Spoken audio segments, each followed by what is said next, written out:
안녕하십니까? 이번 시간에는 지난 소방시설 작동기능 점검 보고서 작성 방법 영상에 이어 소민터를 이용한 작동기능 점검 보고서 작성 및 제출에 대해 설명드리도록 하겠습니다. 이번에도 마찬가지로 3급 소방안전관리 대상물을 기준으로 설명을 드릴 거고요. 본격적인 설명을 드리기에 앞서 작동기능 점검 보고서 제출 방법에 대해 설명드리겠습니다. 작동기능 점검을 하시면서 이 점검표를 모두 다 작성을 하셨을 겁니다. 이 점검표를 가지고 점검 결과 보고서를 작성해서 제출을 하시면 되는데 여기서 두 가지 방법이 있습니다. 첫 번째는 저번 시간에 알려드렸던 보고서 양식을 직접 프린트를 해서 서면으로 작성을 해서 소방서에 제출하시는 방법이 있고요. 두 번째는 오늘 저와 함께 알아볼 방식인데 이렇게 소민터 사이트에 온라인으로 접속을 하셔서 보고서를 작성하고 제출을 하는 방식입니다. 두 가지 중에 편한 방식으로 보고서를 작성해서 제출을 해주시면 됩니다. 다만 구체적인 보고서 작성법에 대한 내용들은 저번 영상에서 다 설명을 드렸기 때문에 설명이 필요하신 분들은 보고서 작성법 영상을 먼저 시청해 주시기 바랍니다. 이 서면 보고서와 소민터에서 작성하는 내용은 동일하지만 작성하는 위치가 조금 다르기 때문에 그 부분은 제가 중간중간 알려드리도록 하겠습니다. 오늘 영상은 소민터 사용법에 초점을 맞춰 설명드린다는 점 미리 알려드립니다. 그럼 소민터로 보고서를 작성하기 전에 준비물부터 살펴보도록 하겠습니다. 일단 작동기능 점검 내용이 필요하기 때문에 점검을 하시면서 작성하신 점검표가 필요합니다. 그리고 모바일 인증, 즉 휴대폰 인증을 하셔야 하기 때문에 이렇게 관계인 본인 명의의 휴대폰을 준비해 주셔야겠습니다. 소민터 이용을 위해서 필수적인 준비물은 여기까지고요. 보다 구체적인 보고서 작성을 위해서는 건축물 대장, 소방계획서가 필요하고 이 외에도 화재보험증권, 소방시설 완공검사 증명서가 있다면 준비하시는 게 좋습니다. 자, 이제 소민터에 접속을 해보겠습니다. 영상 바로 아래 고정 댓글에 있는 링크를 통해서 접속을 하시거나 인터넷에서 소민터 이렇게 검색을 해서 접속을 하셔도 됩니다. 회원 가입부터 먼저 해볼 텐데요. 이렇게 우측 상단에 있는 회원 가입 버튼을 누르시고 일단은 사용하실 아이디 비밀번호를 입력합니다.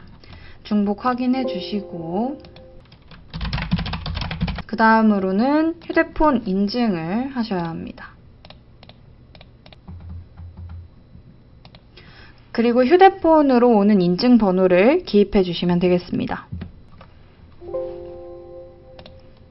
자, 그 다음에 회원 구분은 일반, 관계인을 선택을 해주시고 여기 있는 이메일과 주소도 휴대폰 인증을 했던 본인 명의와 동일한 이메일과 주소를 기입해 주셔야겠습니다. 만약에 사용자 자격이 있다면 관련된 자격증을 선택을 해주시면 되고 이렇게 앞에 별표 표시가 이렇게 있는 것들은 필수 기입 항목이니까 꼭 작성을 해주시기 바랍니다.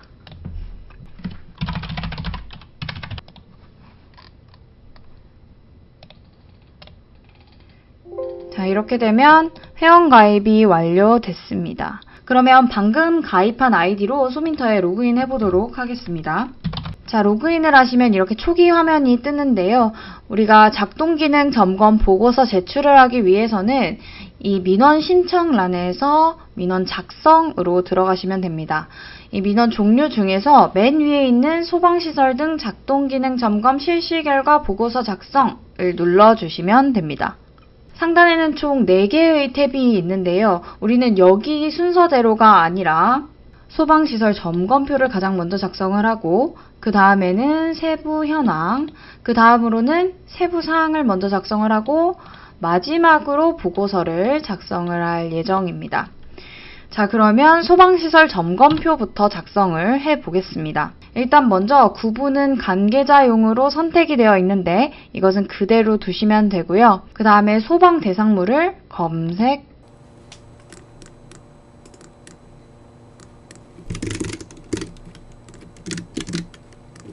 건물이 뜨면 더블 클릭 2번을 눌러서 이렇게 입력해 주시면 됩니다. 혹시나 소방대상물 검색에 문제가 있을 때는 관할 소방서로 문의를 해주시기 바랍니다. 점검 기간은 여러분이 실제로 점검을 하신 기간을 설정을 하시면 되는데 저는 임의로 오늘 날짜로 이렇게 설정을 하도록 하겠습니다. 자, 바로 여기까지가 이렇게 서면 보고서 1쪽에 있는 명칭, 대상물, 구분, 소재지에 해당이 되는 내용입니다. 그리고 이렇게 바로 아래에 있는 소방시설 등 점검에 대한 내용은요, 이 서면 보고서 3쪽에 있는 소방시설 등의 현황과 동일한 페이지입니다. 여기서는 점검한 소방시설 종류와 그 결과를 작성하시면 되는데, 점검하신 소방시설은 여기 체크 표시에 클릭하셔서 선택하시면 되고요. 다만 여기에 점검 결과란이 있죠. 여기는 지금 당장 작성을 하지 않으셔도 됩니다. 이따가 다른 탭에서 점검 결과를 작성하고 나면 자동으로 입력이 되기 때문에 지금은 비워두고 넘어가도록 하겠습니다. 다음 탭으로 넘어가기 전에 이 저장 버튼을 누르셔야 합니다. 만약에 누르지 않고 다음으로 넘어가려고 하면 자, 이렇게 다음 탭으로 넘어갈 수가 없어요. 그렇기 때문에 저장 버튼을 반드시 누르시고 소방시설 등의 세부 현황으로 넘어가도록 하겠습니다. 이 세부 현황 탭은 이 서면 보고서의 이쪽의 특정 소방 대상물의 정보 그리고 4쪽부터 7쪽까지의 이 항목들을 모두 작성을 하는 곳입니다. 먼저 여기에 특정 소방 대상물 정보라고 되어 있죠. 이 정보란은 바로 이쪽에 있는 특정 소방 대상물 정보를 참고하여 작성을 하면 됩니다. 자, 작성을 하시기에 앞서 여기에 있는 이 동그라미들은요, 이 중에 하나를 선택을 하는 그러한 항목이고요. 그 다음에 여기에 있는 이 빈칸은 이 안에 내용을 기입을 하시면 되고, 그 다음에 여기 있는 네모 체크란은 중복으로 뭔가를 선택을 할 수 있는 항목들입니다. 자, 그러면 이제 한번 작성을 해보겠습니다. 작성 항목에 대한 자세한 설명은 저번 영상을 참조하시고 저는 서면 보고서에서 작성한 내용과 동일하게 바로 작성해 보도록 하겠습니다. 여러분은 소방계획서, 화재보험 증권 등을 참고하셔서 작성해 주세요. 자, 이제 건축물 정보를 작성을 할 건데 이렇게 보시면 일부 내용들이 미리 기입이 되어 있죠. 좀 전에 우리가 점검표 탭에서 소방 대상물을 검색해서 선택을 했잖아요. 그거랑 이제 연동이 돼서 자동 기입이 되는 부분이거든요. 만약에 여기에 기입된 내용들이 건축물 대장과 다르게 적혀 있다면 관할 소방서로 문의해 주시기 바랍니다. 이제 나머지 항목들은 건축물 대장 등을 참고하셔서 완성해 주시면 되겠습니다.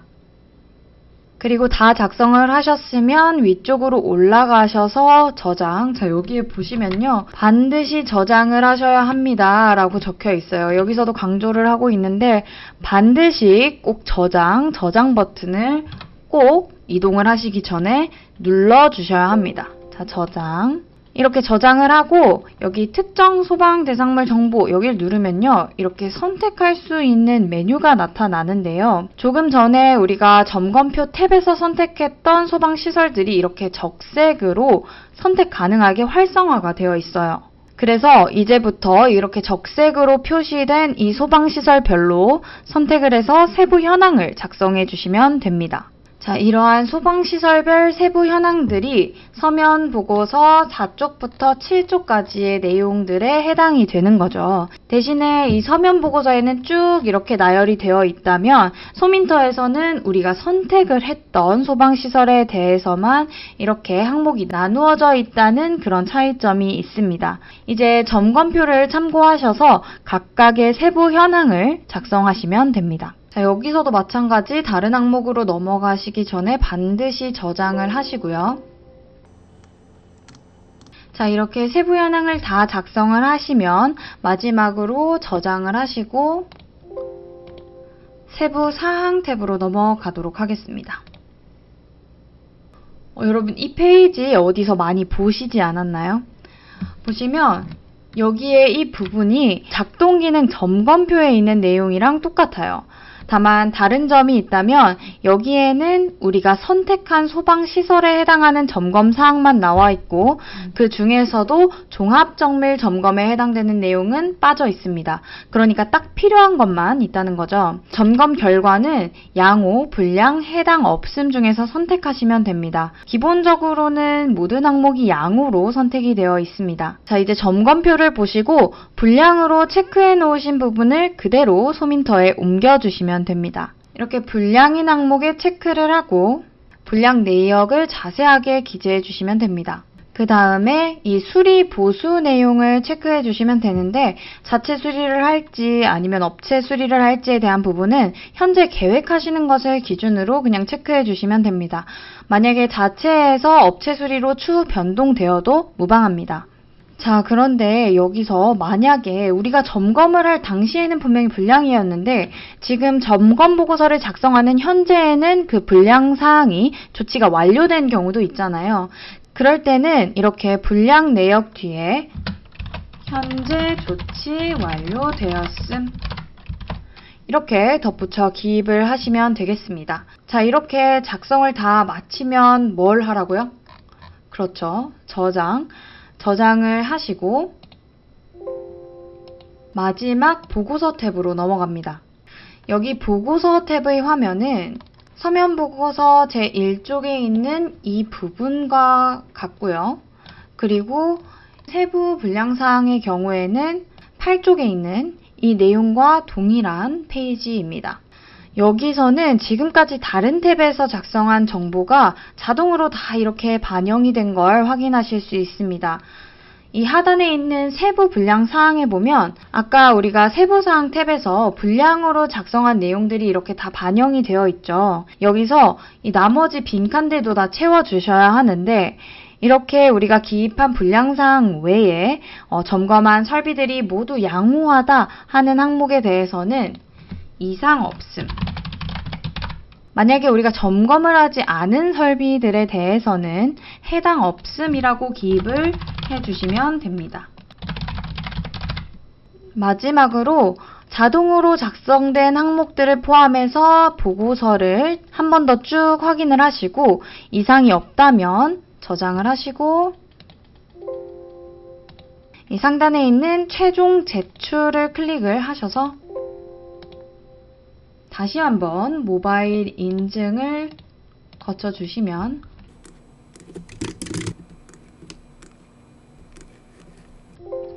이렇게 제출이 완료됩니다. 보고서 제출은 점검을 완료하신 날로부터 7일 이내에 제출해야 한다는 점 잊지 마시기 바랍니다. 자, 그런데 여기서 제출을 했는데 잘 제출이 됐는지 확인하고 싶어요. 그러면 이 민원 신청 메뉴에서 민원함을 클릭을 하시면 제출한 보고서의 상태가 나타납니다. 여기 상태를 보시면 정상적으로 제출이 된 상태이면 이렇게 접수, 그리고 관할 소방서에서 보고서를 접수했으면 완료라고 뜰 겁니다. 만약에 소방서에서 보고서를 반려한 상태이면 이렇게 반려라고 표시가 됩니다. 그럼 또 여기서 반려되면 어떻게 해야 합니까? 처음부터 다시 작성해야 하나요? 하실 수도 있겠죠. 아닙니다. 여기 반려 표시를 클릭을 하시면 그 보고서가 열립니다. 이때 여기에 보시면은 이 반려된 이유가 적혀 있을 거예요. 그러면 여기서 복사 발급을 클릭을 하셔서 자, 이렇게 되면 임시 보관함으로 넘어가면서 저장이 되죠. 그러면 이 임시 보관함에 있는 반려된 보고서를 열어서 아까 반려 사유에 따라서 보고서를 보완을 해주시고 그 다음에 보고서 탭으로 가셔서 또 마찬가지 확인을 해보시고 저장을 하신 후에 최종적으로 다시 제출을 하시면 되겠습니다. 이 완성된 보고서가 소방서에 접수된 것을 확인하신 후에는 다시 민원함에서 해당 보고서에 들어가셔서 결과 보고서를 출력을 통해서 이전에 작성해 주신 점검표와 함께 보관을 해주세요. 자, 이렇게 소민터를 이용한 작동기능 점검 보고서 작성 및 제출 방법에 대해서 알아봤습니다. 이렇게 소민터를 이용하시게 되면 소방서에 방문하시지 않고도 보고서를 제출하실 수 있습니다. 요즘 같은 때에는 이렇게 보고서를 비대면으로 제출할 수 있는 게 더욱더 장점이 될 수 있을 것 같습니다. 또한 소민터를 이용해서 보고서를 작성을 해두시면 다음번에 작동기능 점검 보고서를 작성을 하실 때에도 이 이력을 관리하는 부분에 있어서 훨씬 더 수월하실 것 같습니다. 지금까지 총 3편에 걸쳐서 소방시설 작동기능 점검, 점검표 작성, 점검 보고서 작성, 소민터 사용 방법까지 이렇게 알아봤는데요. 이 모든 것들이 우리 관계인분들께서 소방시설 작동기능 점검을 하시는데 조금이라도 도움이 되었으면 좋겠습니다. 지금까지 이 기나긴 여정을 함께 해주신 모든 분들께 감사드리고 영상 끝까지 시청해주셔서 감사합니다. 저희는 다음에 더 유익한 영상으로 찾아뵙겠습니다. 감사합니다.